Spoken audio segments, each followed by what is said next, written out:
always a thing. I don't know where to put my script. Haven't I had something? I don't know. Hello and welcome back to another video. Thank you so much for your patience. I hope you have been doing well, and let's just talk about the books that I read in January. Spoiler, it's not that many. I read 2 novels and I DNF'd 1. And then I read 4 graphic novels, which one of them was a pretty huge series, so I do pat myself on the back for that, but other than that, I did not read a lot. And that's okay.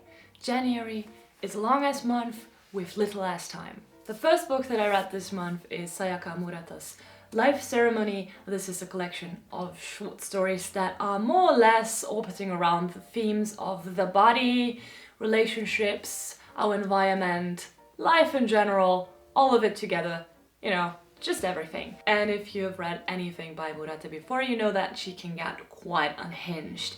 She likes to make us question our norms and loves to make us think about our judgment for others. In Life Ceremony, next to the social commentary, we also do have some very morbid ideas, which are my personal favorites. I can't name you any titles because I read the book in German, but for example, the first one is one that I gave a 10 out of 10. Absolutely love this first story. And I've heard in general that her short stories are somewhat outstanding, and I think I do agree. Her ideas and the type of story, like a short story, they complement each other very well.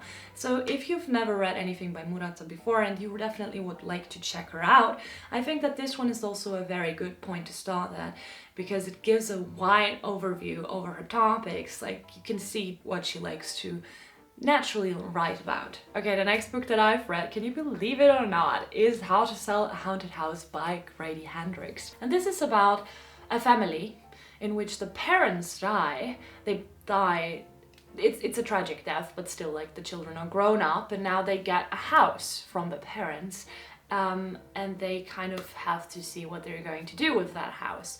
Now the catch about this is that the children, brother and sister, 2 children, they hate each other. Now, I didn't love this story, but I do commend Grady Hendrix for trying something new. I think that he really tried to go down a different route this time. Now, it's still a bad horror movie tried to be put into a horror book, but I'm giving him an E for effort. Just so you know though, if you're excited for this one as I have been, this is not about a haunted house. This is about a possessed doll. If you're the type of person, and I don't judge you for that because I do know some people, that is very afraid of dolls, this could actually work for you. To me, the descriptions of the doll were not menacing, they were ridiculous. I did have to laugh out loud a lot of times, and I think that's what I ultimately enjoyed, funnily enough. But I wouldn't say that it's a book full of great scares or horrors, so if you're looking for a rather slight horror, maybe this is for you. If you're afraid of dolls and you seek for horror, then this maybe also be for you. If you like Grady Hendrix in general, you probably have already unsubscribed, and this one might be for you. Well, for me, it is going to be the last one that I have read by him. I was curious, my curiosity is stilled, I don't need to read any more books by him. And then my final book that I have read, however I've not really read it, is The Only Good Indians by Stephen Graham Jones. I DNF'd this book at around 76%, so I got pretty far into it. And I'm just gonna say the book is hard to explain. I also am afraid to give away too much if I start talking about the plot. Let's say it's more than what you read about. It's I've read on Goodreads that that Stephen Graham Jones is considered to be the Jordan Peele of horror books. I would have to read more books by Stephen Graham Jones to confirm that. I still have My Heart is a Chainsaw on my nightstand, and I do want to read this. Now I'm a little bit scared though, because the thing that made me DNF the book is that I had struggle understanding it. Can you believe that? I mean, yeah, you can probably. If you've seen more than one of my videos, you know that my English sometimes, ooh, goddamn, not really well. That's why I'm cutting so much. You know, I would say that not the story or the topics is what kind of made me give up on the book. It's rather my frustration with the writing that I seem to not be able to get into. If I can get a translation, I would probably switch to a translated version. Just to make sure that I am getting everything, you know? But I like to mention like DNFs because I think it's important to also talk about the books that you did not end up reading for whatever reason. For me, it's because I'm dumb. What is it for you? Let's move on to the graphic novels and mangas that I read in the month of January. And let's start with the one that I spent the most time on, which is 20th Century Boys by Naoki Urasawa. The version that I read is the perfect edition. It consists of 12 volumes. There are 11 that are called 20th Century Boys and one called 21st Century Boys. This is a sort of science fiction story told in an anachronistic way, so we're jumping back and forth between time periods, and it's basically about the ideas, the apocalyptic visions that a friendship childhood group, childhood friend, you know what it is, that they have, and then years later those ideas come to life under the totalitarian regime of the so-called friend. If you've read or seen Monster, which is I think the most famous story of Urasawa, you know that the stories, the plot can get quite convoluted, and especially with this one, with that many characters, that many time periods, it's really hard to follow sometimes. But the positives first. I love how every character in the story equally contributes to the outcome of the plot. I think that a very Western approach would be to have one protagonist, but in my opinion, that's not really plausible. It's not plausible to bring a whole regime down as a single person. There are many people involved in a revolution, and that's what I enjoy about Japanese storytelling, especially about 20th Century Boys. Another positive is that if you're following so many characters over such a long time span, it feels like you're becoming part of the family. And like after I think the 6th, 7th volume that I read, they really grew on me, all of those characters. Although I had some issues in the beginning. There are, for example, at least for my liking, too many time points that the story is playing at. It gets so confusing, and then there's this 3rd volume of the perfect edition, so I think the 5th volume of the regular ones. It switches out every character that you've followed until this point, and so many new people get introduced and so little of what you know is left that it actually feels like a new story. And I know that this is a point where many people have given up on it. So if you make it past that point, you kind of have a new and broader range of people that you appreciate, enjoy, like to follow, you know. I mean, for me, after I've like forced myself through those volumes, I think that I got acquainted enough to the characters to be decently interested in the story. I will say a thing here. The story is way too long for the type of payoff. I don't think that it's well balanced in there. But that's also like me, so maybe you will see it a bit differently. Here's another warning. If you're a fan of a well-crafted plot and really thought out structured storyline that comes together very well in the end, I don't think you'll have that with 20th Century Boys. I think that the story actually has major plot holes.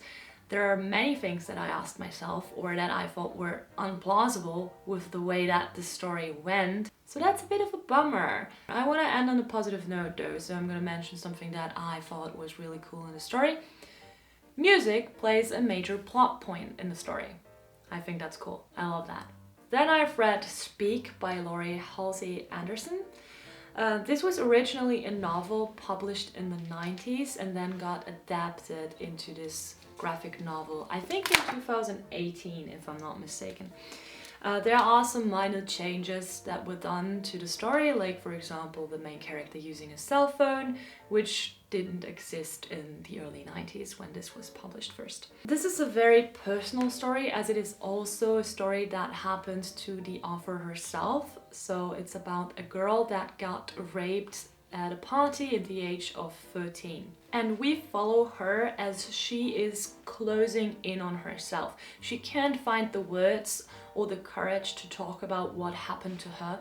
And we see her struggling because of that with depression and anxiety, and sort of her condition worsening. And one way of her to connect with her emotions is actually through art, by painting, by making sculptures, by reading, by writing. So definitely an aspect I enjoyed, and I thought that this book was really well in just describing her mental turmoil that she went through. The only thing that I did not really enjoy was the ending. I don't think that the ending is what this book is geared towards. It's much more about the journey of mental turmoil, the journey of like her struggle and everything that the rape took away from her, and her regaining her strength. And I think that the ending takes a bit away from that. I didn't think it fit. Next I've read On a Sunbeam by Tillie Walden. Another author that's just not for me. I have read Are You Listening before, didn't like it. This one was the same way.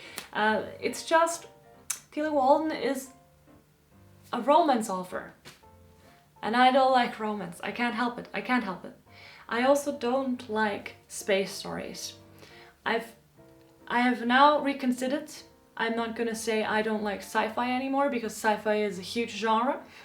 And there are definitely parts in sci-fi that I enjoy, but let's say it's a story that plays in space. And it's about sapphic romance. Much love to all my sapphic girls out there. Read it if you really enjoy it. I didn't. Love for me is just not enough to care. How sad is that? What I liked about this story, because I think it's always important to mark some positives, is the color palette.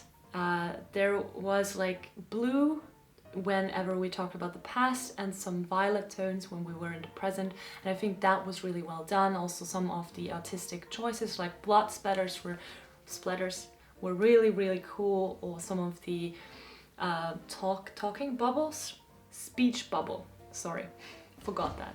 Some of the speech bubbles were cool as well. Unfortunately, most of the rest was not for me. Let's say I did not understand the world that was created. Probably not that important, right? Why not talk about the story? What is the story? There's no explanation to anything in here.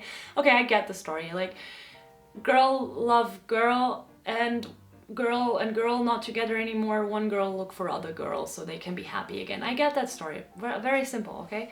I get it. And if that is all that you care for, it's great. But what I mean by what is the story is like, there are some things in here created just for their sake and never get explained. Like, oh, we have a mission, we're on a task. What is this mission? What is this task? Oh, like this family is super powerful.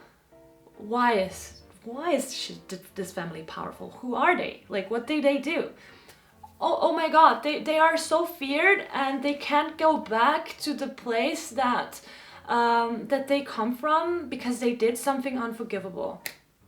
What did they do? And I'm just sitting here going crazy. Like, all the exciting things, the ones that I want to know, they never get talked about, and everything that I don't care, aka romance, is all I get. I'm really sorry. I don't want to. I always have to apologize in every of my videos. I hope that if you're watching, you're somewhat like me and you feel like the same way about stuff. There's another thing about her characters' interactions that I don't get, especially in the beginning, like the main characters. They seem to not stand each other. How is it that they're seeking each other's company all of the time? Like, all of a sudden, out of nowhere, there's like, they are nice to each other. For no reason. They've been nothing but shit to each other. I don't get that. And if you enjoy that, that is completely fine. This is probably really a sweet one to relax to. Anyways, if your taste is a bit similar to mine, then probably the next book that I'm going to talk about is better suited for you if you're looking for romance.